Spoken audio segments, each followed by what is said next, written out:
Hello, everybody. My name is Reese, and today we are going to chat about how ethics have evolved. But before I do that, I want to remind everyone that this is sponsored by Root. And by sponsored, I mean I'm one of the teachers of Root. Root is a online school, and the mission of Root is to help humanity understand itself at a root level to chart a route or a route for us going forward. And we have this thing called the Root Fellowship, which is a community of world-class systems thinkers looking to understand and build the future. If you're excited by this and want to join an upcoming cohort, check us out at root.co. And again, whoever you are in the world, I hope you're doing well today. I hope you're smiling and healthy and safe. Okay, we're chatting about bentoism. Last time we gave an introduction to bentoism, and today we're going to chat about how ethics have evolved thus far in human history quickly. And then next time we're going to chat about the future and how we can care more holistically. So today we're going to chat about ethics in homo sapiens, like as apes, and then also the history of capitalism.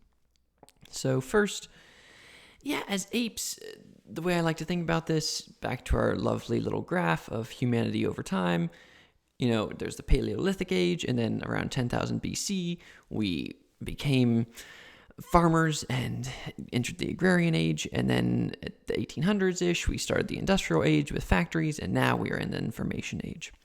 So starting with the Paleolithic age, and us kind of just as monkeys, pre-monkeys, monkey-adjacent beings, remember that, and this is just a reminder for us that we didn't start by being nice to each other, and that me, even though I look like a human or a homo sapien, and we were connected to monkeys pretty recently. So I'm just a monkey. I'm an ape. I have these clothes on, but I'm still hairy and stuff. And I think this is helpful as a reminder that in our brains, we still have a lot of those ape tendencies. And so, humans, the human ethics are special because of our big brains and some of our evolutionary stuff, which we'll chat about in a second. But apes did have some ethic vibes. They have, attachment and bonding. They do cooperation and mutual aid with each other. They can sometimes sympathize and empathize, and a couple other similar things. And so how did they, why would apes be nice to each other like this? Why did we have this birth of niceness? Why, I love this, the classic, monkeys cleaning each other. Why would they do that?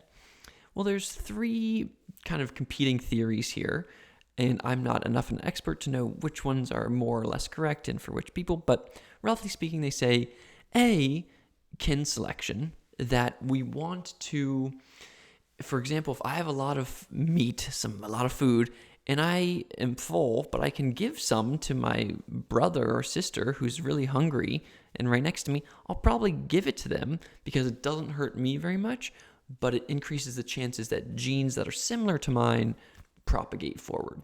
And so that's the idea of kin selection, is that we're nicer to our kin. Reciprocal altruism says it's a feedback loop. It says okay, if you, scratch my head, if you scratch my back or get my little bugs out, I'll do the same for you.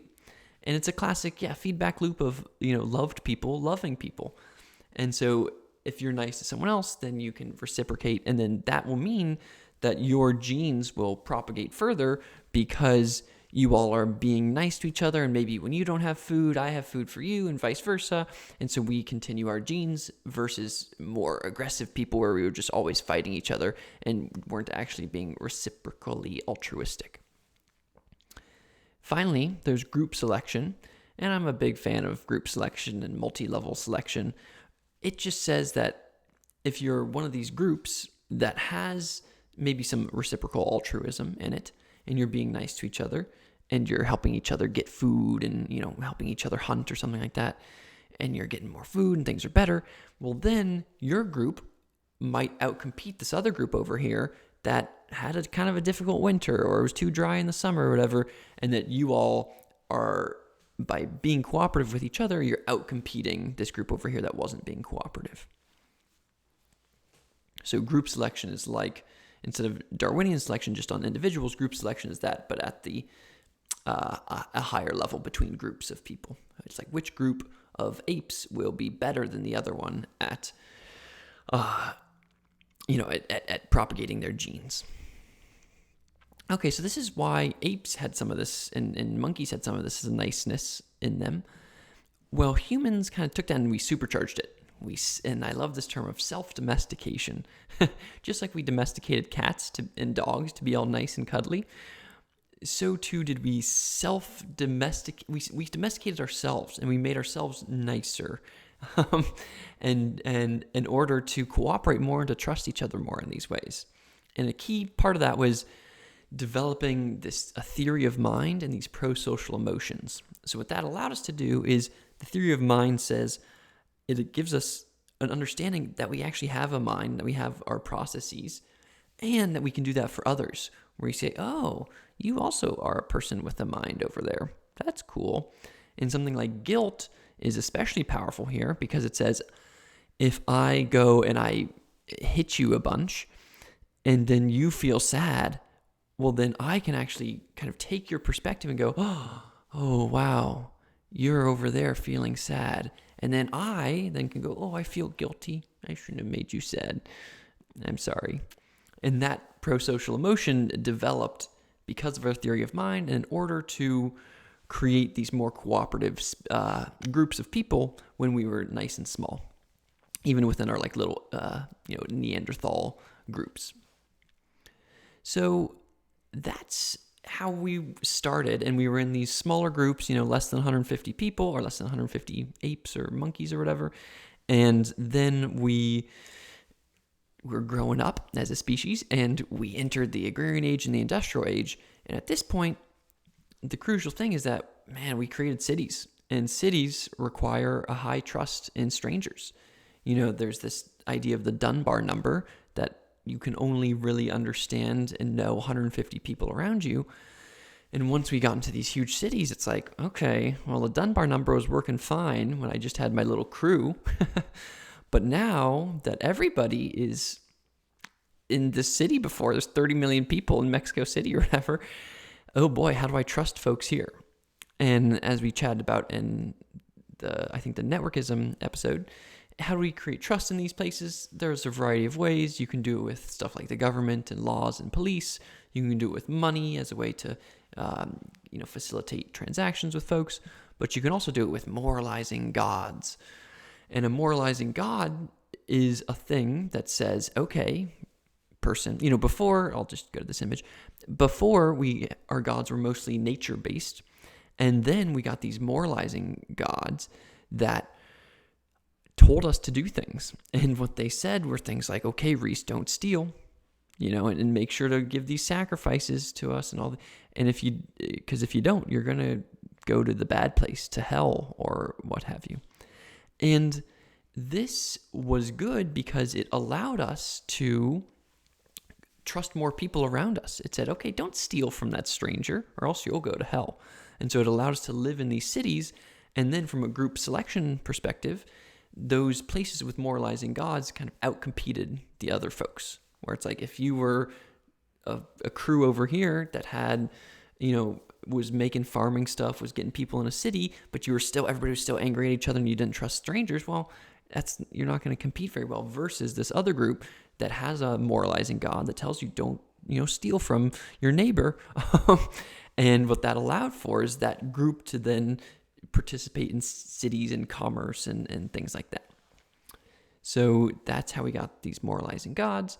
And now we're in the information age, and it's unclear how things will change now and how we'll think about ethics now. But and there's a couple of strange things happening here. One is the thing we chatted about last episode in the last video about, this need to move to future us. And, will old religions be as good at that as some of these new spirituality of religions? And there's some competing perspectives there.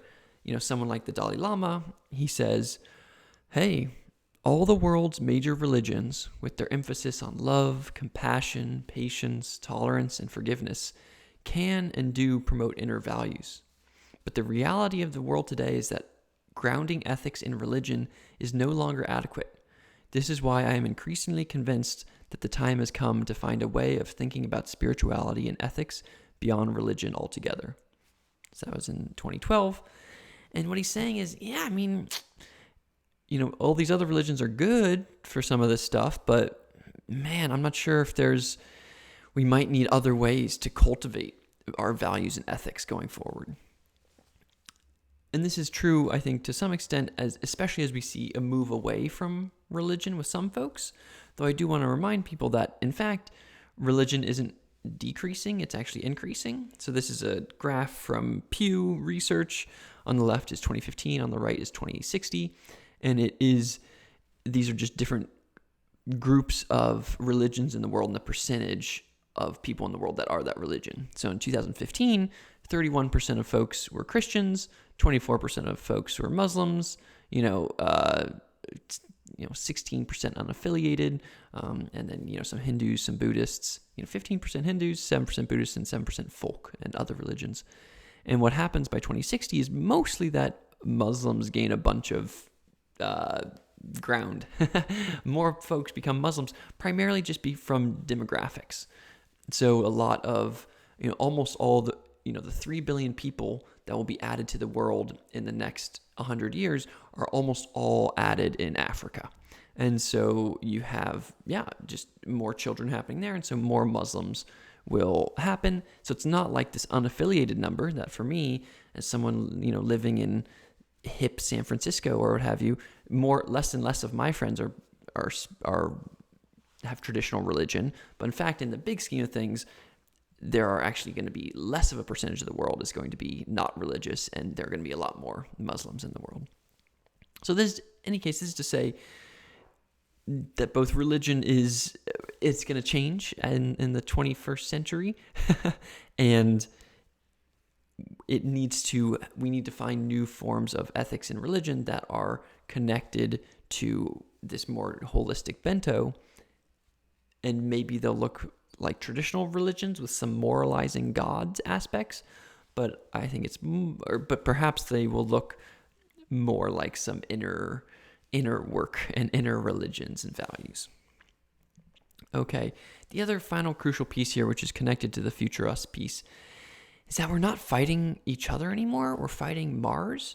And what I mean by this is not that we're actually trying to beat Mars at something, but for all of humanity thus far, we've had an other.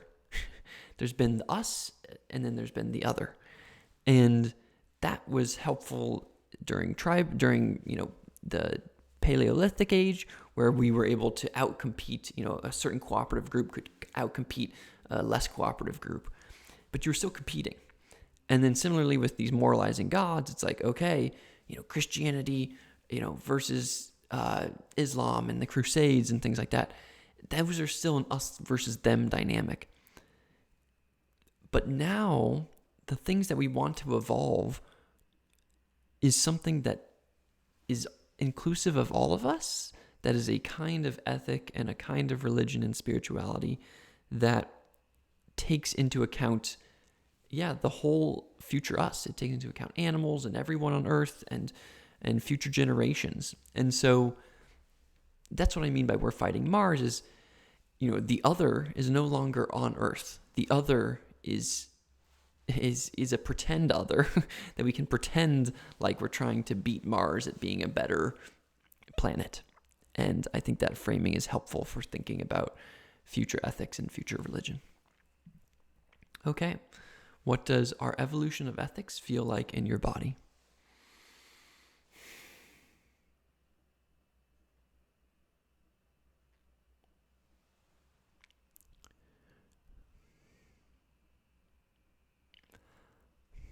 I'm thinking about some of the ape and monkey stuff.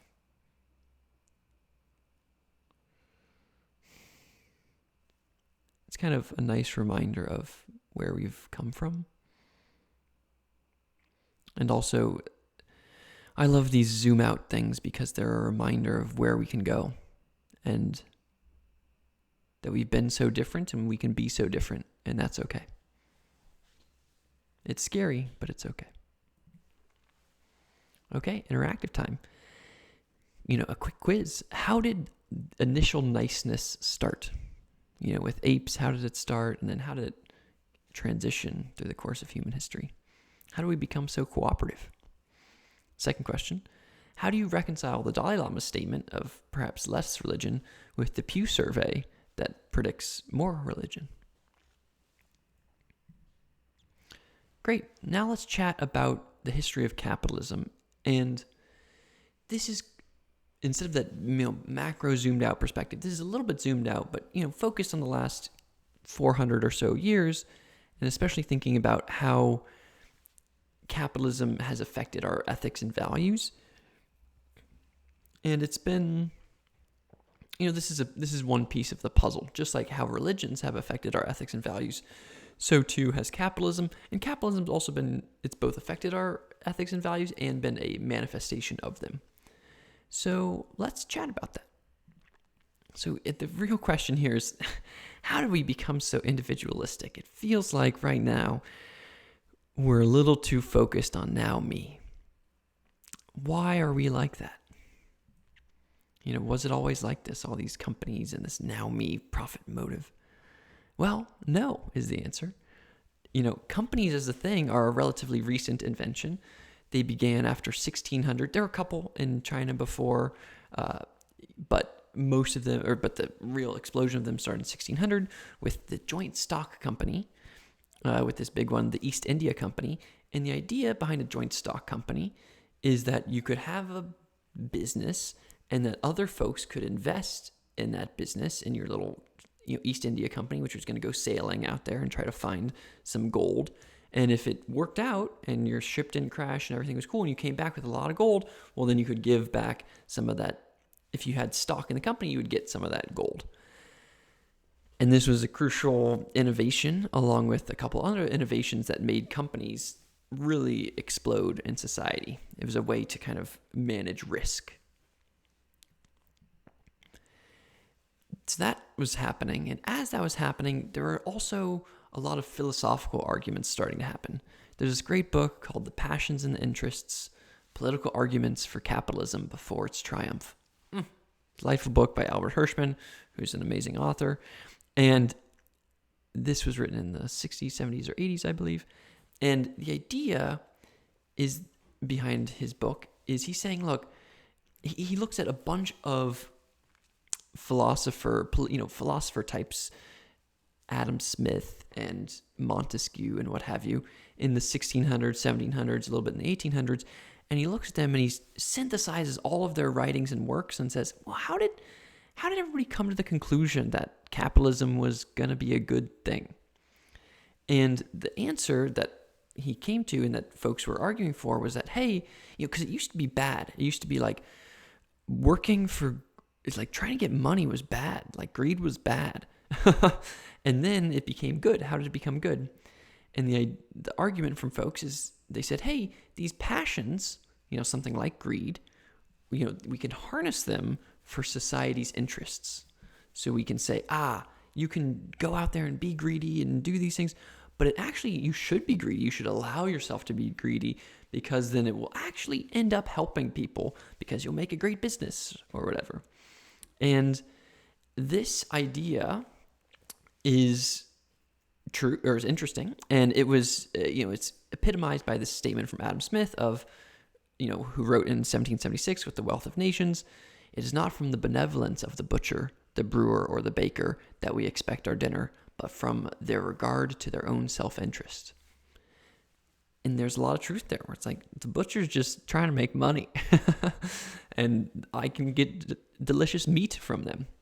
And so this is the butcher's just doing their passion thing, trying to be viceful, trying to be greedy, make lots of money, but it helps me. It helps the interests of everyone.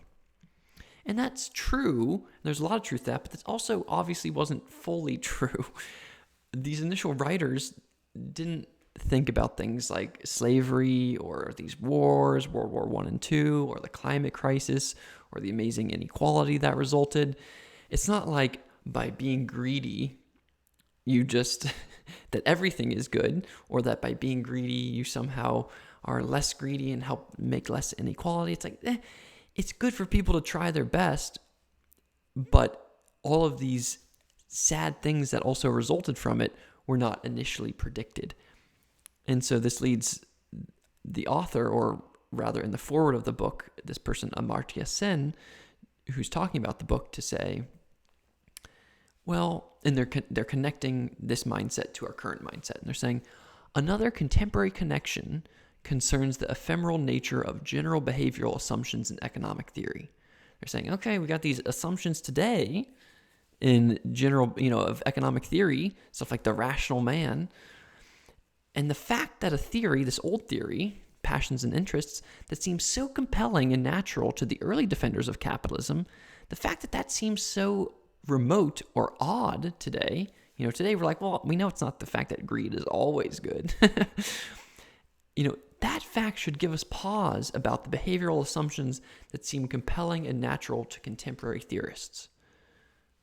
So this is saying, hey, in 1600s, 1700s, 1800s, these people were like, oh, greed is good. You use the greed to, and use it to help everybody and it'll be fine. And now we're like, well, we know it doesn't really work. But today we're like, oh, we got these general behavioral assumptions. People are super rational, supply, demand, whatever. And we should really check ourselves and evaluate ourselves if that's true. With the easy example here being the field of behavioral economics, which has shown that, turns out we're not always rational. Who would have thought? So this is there's a beautiful clip of this from this movie called Wall Street. And I'm not actually going to play the clip because it's difficult technologically, but I'll definitely link it in the description. Or, when you look at the slides, check it out. What he's saying, it's just like a quick 1-minute clip where it's a businessman in the 80s going, greed is good. Greed has helped this country survive. Greed will pick everybody up. We have given $2 billion back to shareholders and made X amount of jobs this year. And why? Because we have been greedy, and greed is good. It will save the companies and it will save America. That was me being an actor. So, another quote here that shows it is Nassim Taleb in Anti-Fragile says, perhaps the idea behind capitalism is the system facilitates the conversion of selfish aims at the individual level into beneficial results for the collective. Right? These are all saying very similar things, that greed is good.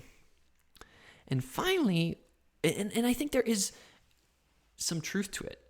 I think in many ways greed can be bad, but we also have this beautiful, I love, this double thank you of capitalism, or, the butcher thing is super true, which says, the double thank you says, look, at the end, when I buy something, if I buy these pears from this guy, I say thank you to him, and he says thank you to me, which is crazy because he's happy to sell this thing to me and make money from it. And I'm happy because I've spent an amount of money that feels good to me to get this delicious pear. Whoa, that's amazing. So there's obviously truth in this greed is good perspective, but it's not entirely true. As we got deeper, and in more recent times, we led into neoliberalism, which is a general term that we don't need to go too deeply into, but it mostly talks about the last 50 years in capitalism and how it's become much more globalized and much more financialized and much more about financial maximization. And it started with this editorial in the New York Times by Milton Friedman in 1970. And in it he said, or the title of it was, "The social responsibility of business is to increase its profits." So he's like, look, business, you shouldn't really care about the environment. You shouldn't really care about your employees. You should your responsibility is to increase your profits. That's what you need to do because you have shareholders who you need to answer to. And that's your social responsibility. Other people, civil society, government, they can do those other things. You as a company, your responsibility is to increase your profits. And this, in addition to this Chicago school and a variety of powerful players, really set off this idea that, let's do this financial maximization thing. Let's have shareholder capitalism. And the sad thing is that it has not worked out that great. It in the last 50 years since 1970, you can see there's this graph that people call the Great Decoupling, and it's for much of before 1970, income was coupled to labor productivity. So if things were being productive, boom, everybody median family income increased. But as we can see here, well, labor productivity is still increased a bunch, but in real GDP per capita has still increased a bunch, but it hasn't been equally divided, right? The employment has gone down in relative terms, and median family income has also gone. It's essentially flat. We've gotten a lot more productive. We're making a lot more GDP per capita, but median family, like, none of that went back to the employees. Why? Well, because the social responsibility of business is to increase its profits and for its shareholders. And so, of course, so people who don't own stocks and things like that, well, their income just stays flat. That is sad. Another manifestation of this is this survey where they asked college freshmen, hey, what's important to you? What's essential or very important? And these 5 answers are on the right. This blue answer is, hey, I wanted to develop a meaningful philosophy in life. Well, in the 1970s, 80% of freshmen were like, yeah, that's really important to me. And now it's just drastically decreased to 45%. And I'm like, that's not really that important.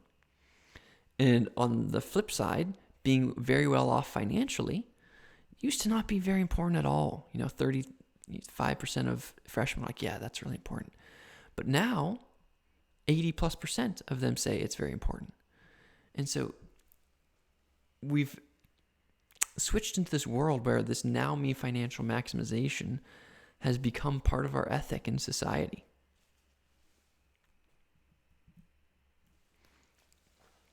Okay, what does the history of capitalism feel like in your body?